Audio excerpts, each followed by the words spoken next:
Documentary video editing style के अंदर एक ऐसी टेक्नीक और इफ़ेक्ट आपको बताऊँगा कि जिससे आप एक तो अपना बहुत सारा टाइम बचा सकते हैं और दूसरा इस्तेमाल होने वाले एलिमेंट्स, इमेजेस और वीडियोस को खूबसूरत तरीके से पेश भी कर सकते हैं। इफ़ेक्ट कुछ इस तरह का है कि अक्सर आपको ज़रूरत पड़ती है इमेजेस को इस्तेमाल करने की और कुछ वीडियोस ऐसी होती हैं कि वो पूरी स्क्रीन पर आप शो नहीं करते बल्कि एक बॉक्स के अंदर आप उसको शो करते हैं।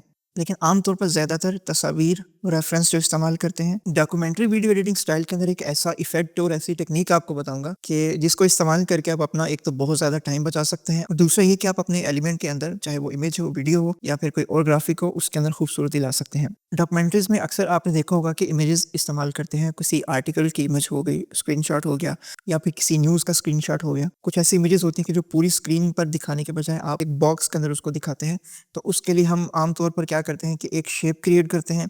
शेप क्रिएट करके इफ़ेक्ट्स में जाते हैं, फिर ट्रैक मैट उसके ऊपर ऐड करते हैं, फिर उसको लेयर को सेलेक्ट करते हैं, फिर उस शेप के अंदर मर्ज करते हैं। फिर अगर हमें उस शेप को स्केल अप या स्केल डाउन करना हो तो वो अलग मसाइल होते हैं। इस मसले के हल के लिए एक बेहतरीन तरीका ये है कि एक इफ़ेक्ट है रफन एजेस के नाम से। आप अगर सर्च करें ROUGH, ये इफ़ेक्ट है स्टाइलाइज़ के अंदर रफन एजेस। इसके ज़रिए से आप इनके जो कॉर्नर्स हैं इनको राउंड कर सकते हैं। बहुत सिंपल इफ़ेक्ट है लेकिन बहुत ही काम का। इससे आपके डिज़ाइन के अंदर एक प्रोफेशनल लुक आती है। अब अगर इस इफ़ेक्ट को मैं ऑफ करके देखूँ, कुछ अच्छा नहीं लग रहा, मतलब एक ऐसे लग रहा है जैसे इमेज कहीं से कैप्चर करके यहाँ पर ऐड कर दिया, तो ये सही नहीं लग रहा। तो ये इफ़ेक्ट अगर अप्लाई करेंगे तो आपकी जो एजेस हैं ये राउंड हो जाएँगे और ये इसको मैंने एनिमेशन दी है कुछ इस तरह से, ये मैं आपको अगले ट्यूटोरियल में बताऊँगा।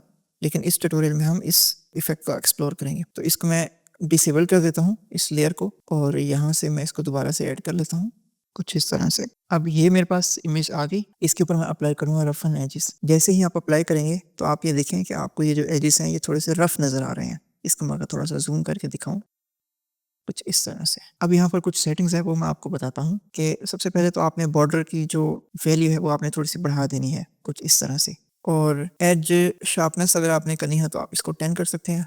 ये कोई फिक्स सेटिंग नहीं है, आपने इमेज के हिसाब से इसको सेट करना है। अगर आपको इसी तरह के बॉर्डर्स चाहिए रफ़ टाइप के तो आप ये भी यूज़ कर सकते हैं, वो आपकी क्रिएटिविटी पे डिपेंड करता है। अब यहाँ पर ये जो फ्रैक्टल इन्फ्लुएंस है, ये जो आपको ये जो रफ़ टाइप का जो एज नज़र आ रहा है, इसको ख़त्म करने के लिए आपने यहाँ पर 0 कर देना है। अगर आपने मज़ीद बढ़ाना है इसको, तो आप इसको मज़ीद बढ़ा सकते हैं और अगर आपने इसको वापस लेके आना है तो आप इसको दोबारा से 1 कर देंगे और ये या तो 1 होगा या 0 होगा, यानी इसकी वैल्यू या तो 1 में होगी या तो 0 में होगी। इसी तरह से इसको मैं कर लेता हूँ 0 और बाकी सेटिंग आप इसको एज़ इट इज़ रख सकते हैं और बाकी सेटिंग इसकी एज़ इट इज़ रहेगी। अगर आप इसको मज़ीद राउंड करना चाहते हैं तो मैं इसको वैल्यू बढ़ा दूँगा, तो ये मज़ीद जो एजेस हैं इसके वो राउंड हो जाएँगे। लेकिन इस सिनेरियो में इसको मैं रखता हूँ 60, तो ये इमेज मेरे पास एक इस तरह से आ गई।